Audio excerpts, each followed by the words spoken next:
Salut à tous! Dans cette vidéo, je vais vous montrer comment bien utiliser une défonceuse portative. On verra ensemble les bases, comment choisir la bonne fraise, comment régler la profondeur de coupe, les techniques de guidage pour des coupes nettes et précises et bien sûr, quelques conseils de sécurité pour éviter les accidents. On abordera aussi quelques exemples concrets, avec au moins 3 techniques différentes. Alors, restez bien avec moi pour apprendre à maîtriser cet outil indispensable. Alors, on attaque le vif du sujet, comment bien utiliser une défonceuse portative? On va passer en revue les points essentiels pour que vous puissiez travailler en toute sécurité et obtenir des résultats impeccables. Premièrement, les règles générales de travail. C'est primordial. Avant toute chose, assurez-vous de travailler dans un espace bien éclairé et suffisamment grand pour vous déplacer confortablement autour de votre pisse. Portez toujours des lunettes de protection, un masque anti-poussière et des gants. C'est non négociable. La défonceuse, c'est une machine puissante et la sécurité doit être votre priorité absolue. N'oubliez pas de bien sécuriser votre pisse à travailler, qu'elle soit correctement fixée à votre établi ou à une autre surface stable. Un mouvement imprévu, et c'est la catastrophe assurée. On ne plaisante pas avec ça. Enfin, débranchez toujours votre défonceuse avant de changer de fraise ou de faire quelconque réglage. C'est une habitude à prendre et ça vous évitera bien des soucis. Ensuite, la préparation de l'outil.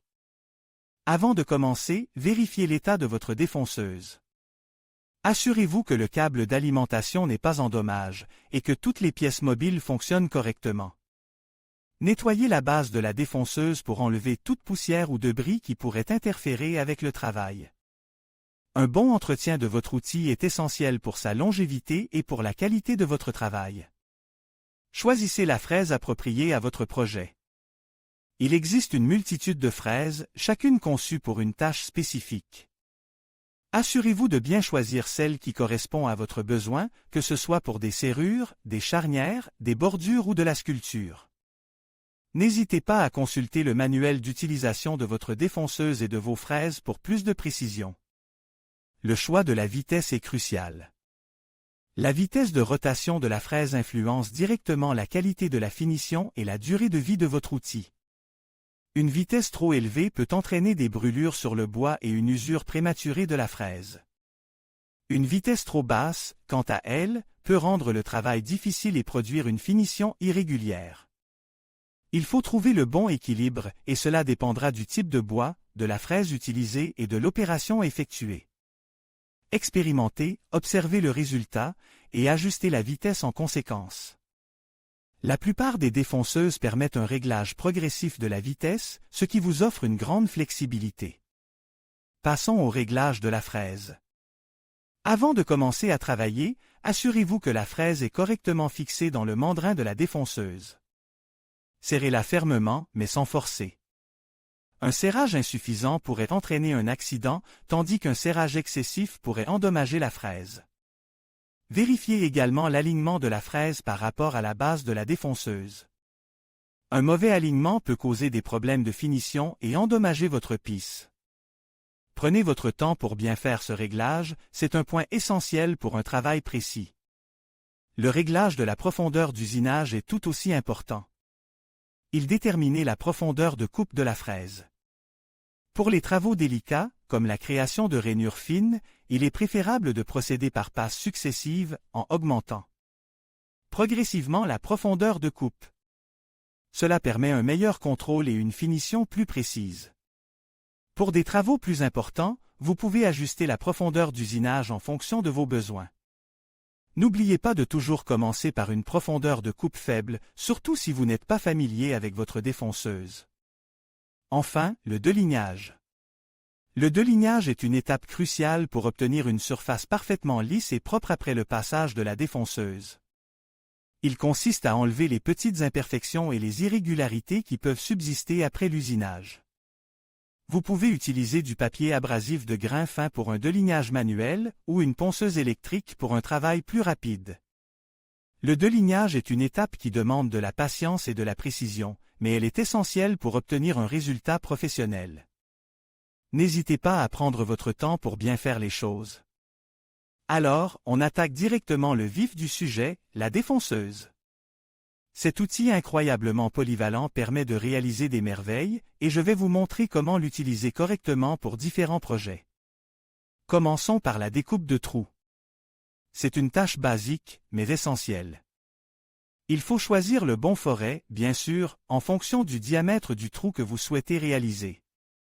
N'oubliez pas de régler la profondeur de coupe avec précision en utilisant la butée de profondeur. Un réglage précis est crucial pour un résultat propre et net. Ensuite, il faut bien maintenir la défonceuse en appliquant une pression régulière et constante. Évitez les mouvements brusques, travaillez lentement et méthodiquement.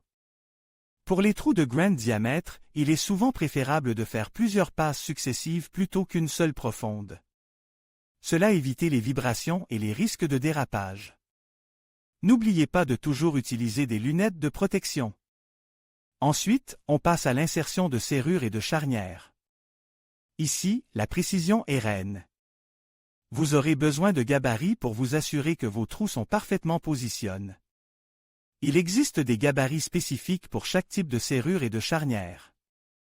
L'utilisation d'un gabarit vous permettra d'obtenir un résultat professionnel, même si vous êtes débutant. Encore une fois, la profondeur de coupe est essentielle. Un trou trop profond ou trop superficiel rendra votre serrure ou votre charnière inutilisable.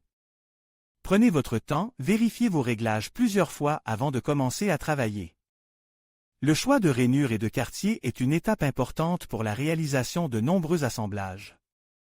La défonceuse permet de créer des rainures parfaitement droites et régulières, ce qui est crucial pour la solidité et l'esthétique de vos projets. Il existe différents types de fraises pour réaliser différents types de rainures. Il faut choisir la fraise appropriée en fonction du type d'assemblage que vous souhaitez réaliser. La profondeur et la largeur de la rainure doivent être adaptées à l'épaisseur du bois et à la taille des pièces à assembler. N'hésitez pas à faire des essais sur des chutes de bois avant de travailler sur vos pièces définitives. L'assemblage de languettes et de rainures, ainsi que des queues d'aronde, est un art en soi. La défonceuse vous permet de réaliser ces assemblages avec précision et rapidité. Pour les queues d'aronde, il existe des gabarits spécifiques qui facilitent grandement le travail. L'utilisation d'un gabarit vous permettra d'obtenir des queues d'aronde parfaitement régulières et identiques. L'ajustement des pieces doit être parfait pour un assemblage solide et invisible. Un peu de patience et de pratique sont nécessaires pour maîtriser cette technique. Le travail du métal avec une défonceuse est possible, mais il nécessite une certaine expertise et des outils spécifiques. Il faut utiliser des fraises adaptées aux métaux et travailler avec précaution. La vitesse de rotation de la défonceuse doit être adaptée au type de métal et à l'épaisseur de la pisse. Le refroidissement est également important pour éviter la surchauffe de la fraise et du métal. Je vous conseille de vous renseigner plus en détail sur cette technique avant de vous lancer. Enfin, la sculpture en forme et l'artisanat ouvrent un champ infini de possibilités. La défonceuse permet de réaliser des sculptures complexes et des motifs décoratifs. Il faut ici faire preuve de créativité et de patience. L'utilisation de différentes fraises permet de créer des effets variés et de donner du relief à vos créations. N'hésitez pas à expérimenter et à laisser libre cours à votre imagination. La pratique régulière est la clé du succès.